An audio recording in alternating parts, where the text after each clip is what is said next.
Assalamualaikum warahmatullahi wabarakatuh.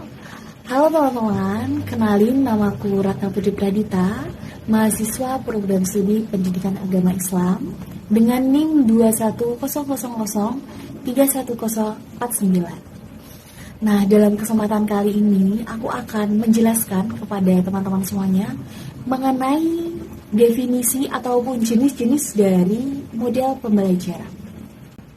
Ya, sebelum menjelaskan mengenai apa saja jenis-jenis dan definisi dari model pembelajaran, kali ini aku bakal menjelaskan tentang apa sih sebenarnya model pembelajaran itu. Nah, jadi model pembelajaran itu merupakan proses belajar mengajar dari awal hingga akhir yang melibatkan bagaimana aktivitas guru dengan siswa. Nah, dalam hal ini, desain pembelajaran tertentu, terus bahan ajar khusus, serta bagaimana interaksi antara guru dengan siswa itu sangat diperlukan gitu dalam mendukung aktivitas pembelajaran yang dilakukan. Untuk model pembelajaran yang pertama, itu adalah model pembelajaran inquiry. Nah, dalam hal ini, pembelajaran itu ditekankan pada proses berpikir secara kritis dan analitis dalam menemukan jawaban pada suatu masalah. Nah, dalam hal ini itu, tanya jawab ataupun interaksi antara guru dengan siswa itu sangat perlu dibangun.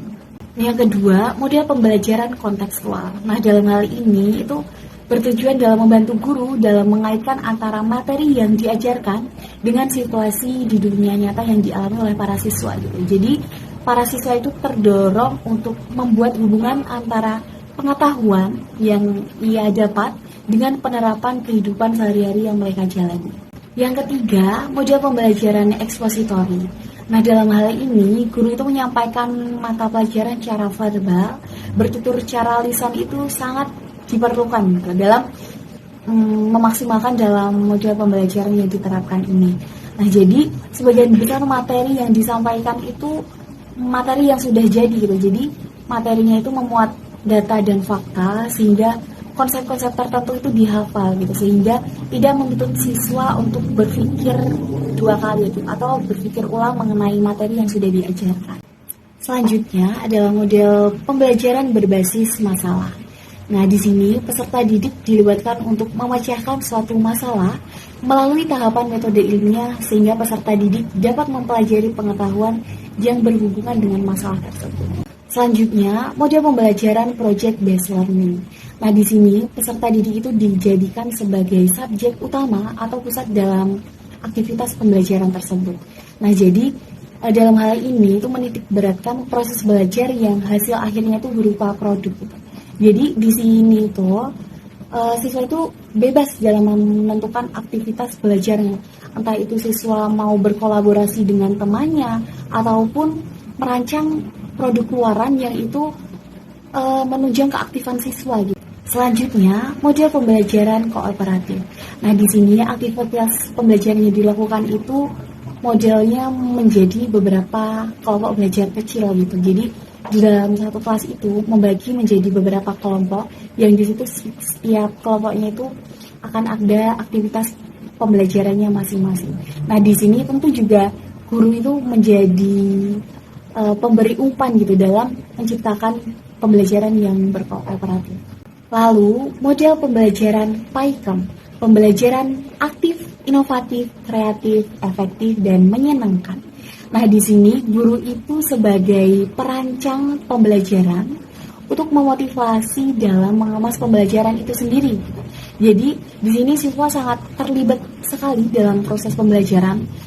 Di sini peran siswa itu berdiskusi antar kelompok, terus di dalamnya juga boleh sekali memuat permainan-permainan yang mana di situ siswa menjadi berperan di beberapa peran penting gitu.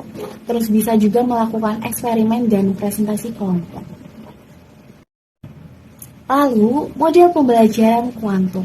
Di sini strategi yang digunakan itu memadukan unsur seni, faktor potensi diri dan lingkungan belajar sehingga proses belajar menjadi meriah gitu.